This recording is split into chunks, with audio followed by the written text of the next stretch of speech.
آج میرے لیے یہ خوش بختی اور سعادت کی بات ہے کہ میں پنجاب کالج کی ہسٹری میں قابل اساتذہ کرام اور آپ نوجوانوں کی موجودگی میں کچھ کہنے کی سعادت حاصل کر رہا ہوں۔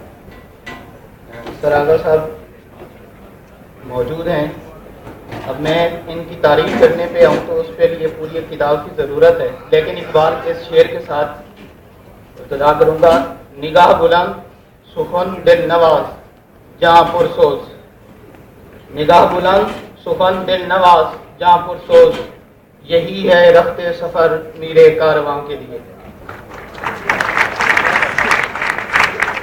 عزیزان گرامی، میرا ایک شروع سے ایک میسج رہا ہے جو میں اپنی کلاسز میں بھی دیتا رہتا ہوں اور آج ایک بڑے کراؤڈ کی صورت میں دینا چاہ رہا ہوں۔ وہ یہ ہے کہ ہمیں انجوائے کرنے کے ساتھ ساتھ کچھ زندگی کے سیریس مراحل کو بھی لیا جائے، یعنی ہمارے اندر سنجیدگی کا پہلو بھی ہونا چاہیے۔ اللہ پاک قرآن پاک میں فرماتا ہے ان اللہ لا یغیر ما بقوم حتی یغیروا ما بانفسہم۔ اللہ پاک نے اس قوم کی آج تک حالت نہیں بدلی جب تک اس کے اپنے اندر ہی یہ جذبہ پیدا نہیں ہوا کہ وہ اپنے حالات کو بدلے۔ ظفر علی خان نے اسی بات کو کہا، خدا نے آج تک اس قوم کی حالت نہیں بدلی، نہ ہو جس کو خیال آپ اپنی حالت کے بدلنے کا۔ اور حکیم الامت فرماتے ہیں میں تجھ کو بتاتا ہوں تقدیر امم کیا ہے، میں تجھ کو بتاتا ہوں تقدیر امم کیا ہے، شمشیر و ثنا اول طوس و رباب آخر۔ یعنی آپ فرماتے ہیں کہ اگر تم قوموں کی زندگی کا مطالعہ کرنا چاہتے ہو تو میں تمہیں بتا دیتا ہوں قوموں کی زندگی میں پہلے محنت کا پہلو آتا ہے، شمشیر و ثنا اول، پہلے وہ عملی جدوجہد میں اترتے ہیں، اس کے بعد وہ زندگی کی عیش پرستی میں آتے ہیں۔ اور اسی شعر کے ڈیفرنٹ میننگز اور طرح سے بھی لیے جا سکتے ہیں۔ آپ فرماتے ہیں جو قوم محنت کی طرف اتر پڑتی ہے، شمشیر و ثنا اول طوس و رباب آخر، اگر وہ قوم عملی محنت میں اتری ہوئی ہے تو وہ کامیاب ہے، اگر وہ طوس و رباب میں پیر دیے تو اس قوم کی ہلاکت کے سبب پیدا ہو جاتے ہیں۔ میں پوچھتا ہوں کہ علامہ اقبال رحمۃ اللہ علیہ انہی کالجز اور یونیورسٹیز میں پڑھے، مگر اس کے بعد کتنا عرصہ گزر گیا کوئی اقبال پیدا نہیں ہوا، کوئی اقبال ہمارے سامنے نہیں آیا۔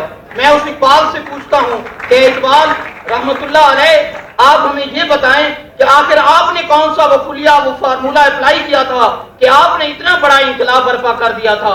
تو اقبال فرماتے ہیں خیرہ نہ کر سکا مجھے جلوائے دانش فرنگ، سرما ہے میری آنکھ کا خاک مدینہ اور نجف۔ اقبال فرماتے ہیں اگر میں کالجز اور یونیورسٹیز کے ماحول میں ضرور پڑھا، میں لندن اور یورپ گیا، لیکن میں نے اپنی وہ ڈائریکشن چینج نہیں کی۔ اقبال کیا تھا وہ؟ کہتے ہیں زمستانی ہوا میں گرج تھی خوب شمشیر کی تیزی، نہ چھوٹے مجھ سے لندن میں آداب سحر تیزی۔ یعنی اگر آپ کسی بلند مقام پہ آنا چاہتے ہو تو اقبال فرماتے ہیں میری ایک زندگی کا معمول تھا کہ میں الگ صبح بیدار ہوتا تھا، نماز تہجد پڑھتا تھا اور جس مقام کو میں حاصل کرنا چاہتا تھا اس کے لیے دعائیں کرتا تھا۔ ہمارے اندر مین اسٹوڈنٹ ایک بہت بڑی کمی ہے کہ ہم محنت تو کرتے ہیں، محنت کرنے کے بعد اپنے دعاؤں کے پہلو کو بھی بھول جاتے ہیں۔ وہ جو مقام ہمیں ملتا ہے، اقبال اپنی ایک کتاب میں فرماتے ہیں کہ جس قوم کا جذبہ ہے، جذبے کے ساتھ ساتھ اس میں سنجیدگی نہیں ہے، اس کے لیے کوئی دعائیں شامل نہیں ہیں، تو وہ قوم کبھی اس منزل پہ نہیں پہنچ سکتی۔ ہم نے اسٹڈی کیا تو اقبال فرماتے ہیں کہ وہ منزل تمہیں شب بیداری سے حاصل ہو سکتی ہے۔ آج میں آپ کو یہ پیغام دینا چاہتا ہوں نوجوانوں کو کہ آپ کے ہوتے ہوئے ہمیں کس چیز کی ضرورت ہے، ہم اتنے خائف کیوں ہیں، ہم ترقی پہ اتنے گامزن کیوں نہیں ہو رہے، ہمارا نام کیوں نہیں بلند ہو رہا۔ آپ جیسے نوجوان ہمارے پاس ہوں، محنت کرنے والے ہوں، اساتذہ کرام کورس کے ساتھ ساتھ تربیت سازی کے مراحل سے آپ کو گزار رہے ہوں، تو پھر یہ بات زیب نہیں دیتی آپ کا۔ تو پڑھنے کے بعد پنجاب کالج کی انوائرمنٹ ملنے کے بعد یہ دعویٰ ہونا چاہیے خون دل دے کے نکھاریں گے رخے برگے گلاب، خون دل دے کے نکھاریں گے رخے برگے گلاب، ہم نے گلشن کے تحفظ کی قسم کھائی ہے۔